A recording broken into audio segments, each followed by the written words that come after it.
আইয়ুহান নাস ইন্না খলাকনাকুম মিন যাকারিন ওয়া উনসা ওয়া জাআলনাকুম শুউবান ওয়া ক্বাবাইলা লিতা'আরাফু ইন্না আকরামাকুম ইনদাল্লাহি আতকাকুম। আল্লাহ বলছেন তোমাদের বংশ, তোমাদের গোত্র তৈরি করে দিয়েছি আমি। বিভিন্ন গোত্রের লোক আছে না আমাদের দেশে, বিভিন্ন বংশের লোক আছে না? আল্লাহ বলছে বংশ গোত্র এগুলো আমি তৈরি করে দিছি লিতাআরাফু বাইনাকুম, তোমাদের মাঝে পরস্পর পরিচয় করার জন্য। অমুক অমুক বাড়ির লোক, অমুক অমুক গোষ্ঠীর লোক, এতটুকু জানার জন্য আমি কিন্তু তোমাদের বংশ আর তোমাদের গোত্র তৈরি করেছি। কে বড় আর কে ছোট, কে সম্ভ্রান্ত আর অসম্ভ্রান্ত, এটা দেখার জন্য কিন্তু আমি তোমাদের বংশ আর এই গোত্র তৈরি করি নাই। আল্লাহর কোরআনের দিকে আসেন, দেখবেন হিংসা হিংসি, মারামারি, দলাদলি, গর্ব, অহংকার, বড় ছোট সব চলে যাবে। কথা ঠিক কিনা? আল্লাহ বলছেন ইন্না আকরামাকুম ইনদাল্লাহি আতকাকুম, আর তোমাদের মধ্যে সবচেয়ে দামি লোক হলো, সম্মানিত লোক হলো যারা তাকওয়ার অধিকারী, যাদের অন্তরে আল্লাহর ভয় আছে। সে যদি কৃষকও হয়, সে যদি দিন মজুরও হয়, সে যদি অশিক্ষিত হয়, ওই ব্যক্তি তোমাদের মধ্যে দামি কার কাছে? আমার ওস্তাদ আমাদের গ্রামে আত্মীয়তা করেছেন মাওলানা আব্দুল আউয়াল সাহেব, আপনার নাম শুনেছেন, কুশলার মাওলানা আব্দুল আউয়াল সাহেব। মাওলানা আব্দুল আউয়াল সাহেবের আব্বা অত্যন্ত সরলমনা মানুষ ছিলেন, দিনদার মানুষ ছিলেন, পরহেজগার মানুষ ছিলেন। একদিন মেহমান আসছে, এখন ঘরে তেমন কিছু নাই খাবার দাবার মতো, জাল নিয়ে গেছেন খালে, দেখছে আরো অনেক মানুষ জাল খেপাইতেছে কিন্তু মাছ পায় না। উনি বলছে আল্লাহ একটা পুঁটি মাছ যদি তুমি দাও, এটা তেল পিস দিয়ে ভাইছে আমার মেহমানকে সুন্নাত আদায় করবো। তো এই কথা বলার পরে উনি যখন জাল খালের ভিতরে মারছে, জালে একেবারে মাছ পরিপূর্ণ হয়ে গেছে, জাল সাদা হয়ে গেছে। সুবহানাল্লাহ বলবেন না? একটা একটা করে বাইসা বাইসা বাইসা বাইসা পানি ভিতরে ফেলাইতেছে। আশেপাশে যারা আছে তারা কয় আয় মুন্সি সাহেব পাগল হয়ে গেছো নাকি, মাছগুলো ফেলাই দাও, আমরা কেউ মাছ পাই না, আর তোমার জাল সাদা হয়ে গেছো, তুমি মাছগুলো সব ফেলাই দিচ্ছ, আমাকে দিলে তো আমরা নিতে পারতাম। তো বলছে না, এটা তো তোমাদের জন্য আমার জালে বাঁধে নাই, তো এটা আমার পরীক্ষা চলতেছে। কি চলতেছে? আমার পরীক্ষা চলতেছে। কয় কি পরীক্ষা? দেখি তোমার পরীক্ষা শেষ পর্যন্ত একটু দেখি। তো দেখা গেল উনি একটা পুঁটি মাছ রাইখে পাতিলে আর বাকি সব খালের ভিতরে ছাড়িয়ে দিয়েছে। লোকেরা বলছে সুফি সাহেব এই কাজটা তুমি কেন করলা বলো? অনেকে এই জন্যই তোমাদেরকে বলে যে হুজুর একটু আলে খাটো। কথা ঠিক কিনা? এই জন্যই লোকেরা কিন্তু তোমাকে এই কথাটা বলে।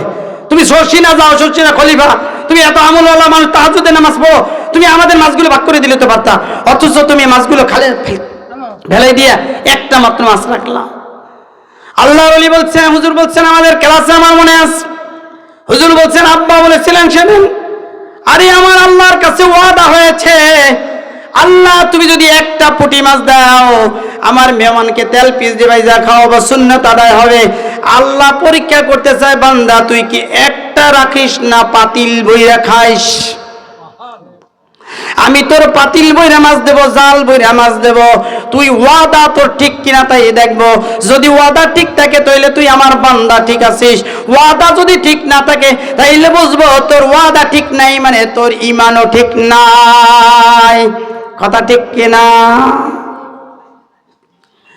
ভাইরা আমার, বন্ধুরা আমার, উনি একটা রাখলেন কেন? কার ভয়ে? একমাত্র আল্লাহর ভয়ে, যে আমি তো আল্লাহর সাথে ওয়াদা করেছি, আপনিও আমিও কিন্তু রূহ জগতে ওয়াদা করে আসছি, আল্লাহ তুমি দুনিয়ায় পাঠানোর পরে তুমি যা বলো আমরা ঠিক তাই করব। আমরা কি সেদিন বলছিলাম ঘুষ খাবো? আমরা বলছি সুদ খাবো? আমরা বলছি মিথ্যা কথা বলবো? আমরা বলছি চুরি করব? আমরা বলছি সিন্ডিকেট করব? আমরা বলছি দুর্নীতি করব? আমরা বলছিলাম না, আমরা বালা রব্বুকুম, আমরা তোমাকেই রব মানি, তুমি যা বলবে আমরা তোমার সেই হুকুম পালন করব। আজকে যদি তা ভুলে যান, আল্লাহ বলছে আমিও তোমাদেরকে কিয়ামতের দিন ভুলে যাব। ইয়াওমা ইয়াকশাফু আন সাকিন ওয়া ইউদআউনা ইলাস সুজুদ, আল্লাহ বলেন যে আমি তোমাদেরকে ডাক দেবো কিয়ামতের ময়দানে, সিজদা দেওয়ার জন্য আমাকে সিজদা দিয়ে দাও। যারা দুনিয়ায় নামাজ পড়ছে সিজদা দিছে, আমার আল্লাহ বলেন তারা আমাকে সিজদা দিবে, তারা সিজদায় পড়ে যাবে। আমি ফেরেশতাদেরকে বলে দেব যারা সিজদায় নিয়োজিত আছে, সিজদায় পড়ে আছে, এই বান্দাগুলোকে বিনা হিসেবে জান্নাতে নিয়ে যাও।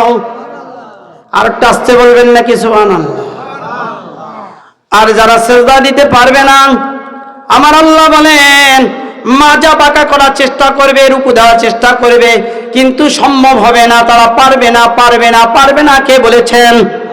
আল্লাহ বলেছেন সিজদা দিতে পারবে না, কারণ দুনিয়া সিজদা দেয় না, আখিরাতেও সিজদা দিতে পারবে না। দুনিয়ায় রুকু করে নাই, আখিরাতে রুকু করতে পারবে না। দুনিয়ায় আল্লাহর হুকুম পালন করে নাই, আখিরাতেও করতে পারবে না। নামাজ পড়বেন না, পড়বেন না। জুমার নামাজ খালি না 5 ওয়াক্ত? আমাদের দেশের একটা বদ খাসলাত হয়ে গেছে, সেন্ট মা খাইয়া ভালো জামা গায়ে দিয়ে টুপি একটা মাথায় দিয়ে শুক্রবার মসজিদে একেবারে দোতলা পর্যন্ত। আমার মসজিদে মুসল্লিরা হুজুর দোতলা আর 3 তলা করা যায় না। কে দিছে? শুক্রবার দিত দোতলা, কষ্ট হয়ে যায়, চাপাচাপি হয়ে যায়। আসেন কে শুক্রবার? ফজরের নামাজ দিয়ে 2 কেতার, শুক্রবার দিন আইসা দোতলা ভরে ফেলেন কেন? ঘটনা কি? ওই নামাজ ফরজ, ফজরের নামাজ ফরজ। কে কথা ঠিক কিনা? ফজরের নামাজও যেমন ফরজ, জুমার নামাজও সেরকম ফরজ না? তাহলে জুমার নামাজে শুধু আসেন কেন? কোন জায়গায় পেয়েছেন শুধু জুমার নামাজ পড়লে জান্নাত পাওয়া যাবে? কিয়ামতের ময়দানে মাজা শক্ত হয়ে যাবে, রুকু করতে পারবে না, সিজদা করতে পারবে না যারা 5 ওয়াক্ত নামাজ পড়ে না। কয় ওয়াক্ত? 5 ওয়াক্ত নামাজ পড়তে হবে।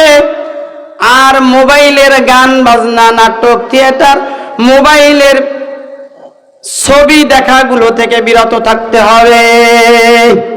নামাজও পড়ে আবার রাত্রে মোবাইল চালিয়ে দেখে, নামাজও পড়ে আবার কানে কি যেন একটা লাগে গান শুনে, বাদ্যওয়ালা গান। নামাজও পড়ে আবার মোবাইলের ভিতরে বিটিকেও দেখে, আছে না নাই? যেই বিটিকে সরজমিনে দেখা না যায় কবিরা গুনাহ, ওই বিটিকে মোবাইলের মধ্যে দেখাও কবিরা গুনাহ। ছবির ভিতরে পোস্টার লাগানো যেখানে আছে সিনেমার, ওই জায়গায় তাকানো কবিরা গুনাহ। যদি দেখেন আপনার চোখের গুনাহ হবে, আপনার কানের গুনাহ হবে, আপনার অন্তরের গুনাহ হবে।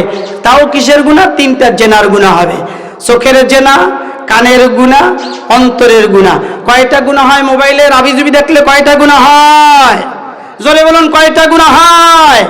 3টা কবিরা গুনাহ হয়। কয়টা কবিরা গুনাহ? 3টা জেনার গুনাহ হয়। তুমি নামাজ পড়লেও হয়, তুমি না পড়লেও হয়, তুমি রোজা রাখলেও হয়, তুমি না রাখলেও হয়, তুমি হাফেজ হইলেও হয়, তুমি মাওলানা হইলেও হয়।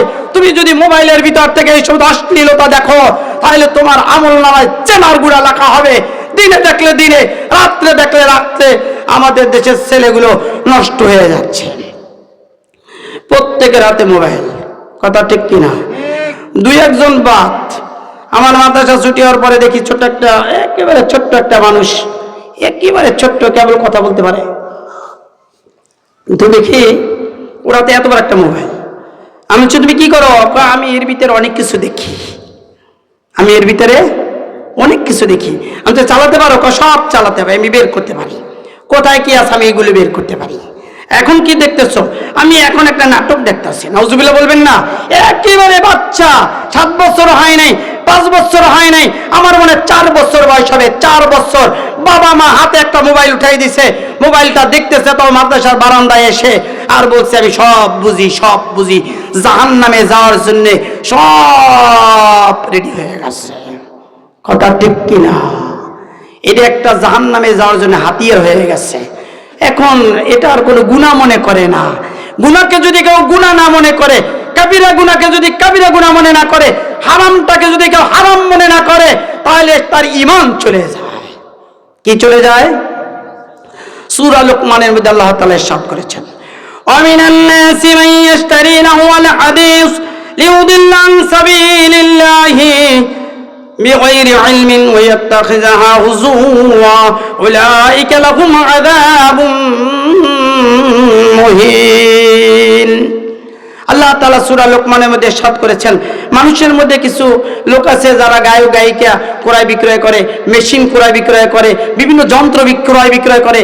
নবীজির কাছে যখন কোরআন নাজিল হয়েছে তখন টিভি ছিল না, ভিসিআর ছিল না, এরকম বড় বড় মোবাইল ছিল না, এরকম যাইলে আপনার থিয়েটার ছিল না, এরকম সিডি ছিল না, এরকম যাইলে আপনার ডিশ লাইন ছিল না, এইগুলো তৎকালীন যুগে ওয়াইফাই ছিল না, তৎকালীন যুগে ইউটিউব ছিল না। তাই আল্লাহ কোরআনুল কারীমে সূরা এই যে আপনার লোকমানের মধ্যে সেই 1400 বছর আগে আপনার আমার এই দুনিয়ায় যে মোবাইল আসবে, এই দুনিয়া থিয়েটার আসবে, এই দুনিয়ার নাটক দেখবে, এই দুনিয়ার আওয়াজ আওয়াজ মোবাইলের মধ্যে দেখবে, এটা আল্লাহ তাআলা সেই 1400 বছর আগে বলে দিয়েছেন।